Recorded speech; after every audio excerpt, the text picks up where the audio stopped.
মনে রাখবা, বিনা পয়সায় কিছু হয় না। তুমি কিছু দিলে তারপরে তুমি কিছু পাবা। এটা সবচেয়ে, আমাদের সবার মন খারাপ হয়ে যায়, আমাকে ডাকলো না কেন, আমাকে সম্মান দিল না কেন, আমাকে ট্যালেন্ট পুলে বৃত্তি দিল না কেন, কারণ তুমি ভালো একটা খাতা জমা দিতে পারো নাই। এই জন্যে আমি আবারও ব্যাক করি। আমি সোলায়মান সুখন।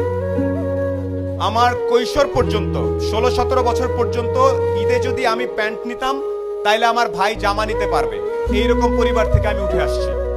আমার বাবা ছিলেন আর্মির একজন সার্জেন্ট, যেটাকে আমরা হাবিলদার বলি। আমরা ছিলাম 5 ভাই বোন। সে অবস্থা থেকে আল্লাহর রহমতে এখন অনেক ভালো জায়গায় আছি। এই গল্পটা ছোট্ট করে একটু বলবো। আমি নর্মাল বিভিন্ন জায়গায় পড়াশোনা করছি। গাড়ির সিট বেল্ট কেমনে বাঁধতে হয় সেটা আমি আসলে 18 বছর পর্যন্ত জানতাম না। গাড়ির সিট বেল্ট এদিক থেকে টাই নাই না এদিকে বাঁধতে আমি জানতাম না। আমি জানতাম না ওই পারফিউমের নাম কি, এগুলো জানতাম না। এখন আমি একটা জিনিস জানতাম, একমাত্র জ্ঞান অর্জন করলে, একমাত্র পরীক্ষার রেজাল্টগুলো ভালো করলে সামনে কোনো না কোনো ভাবে আমার জীবনে পরিবর্তন আসতে পারে। এখানে পরীক্ষার রেজাল্ট ভালো কার কার আমি আওয়াজ শুনতে চাই। 13 থেকে 19 আওয়াজ শুনতে চাই ভালো ছাত্রছাত্রীদের।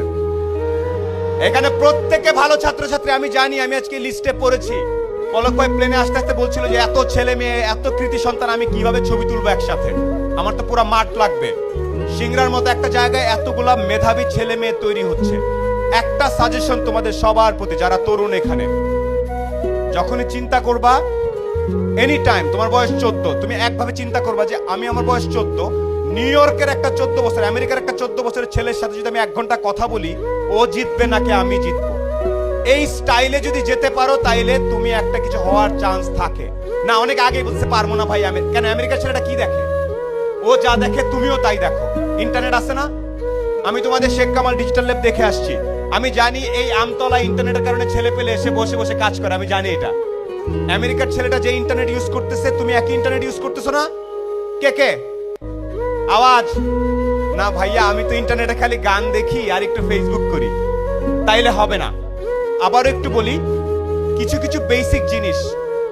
আজকে এই প্রোগ্রাম নাচা গানা শেষ হয়ে সবাই চলে যাওয়ার পরে বাসায় যাবা, শাওয়ার নিয়ে ঘুমানোর আগে একটু দাঁড়ায় বলবা, একটা লোক আসছিল কালো করে, ভাঙ্গাচোরা, দেখা তো খুব একটা ভালো মনে হলো না, বাট উনি একটা কথা বলছে।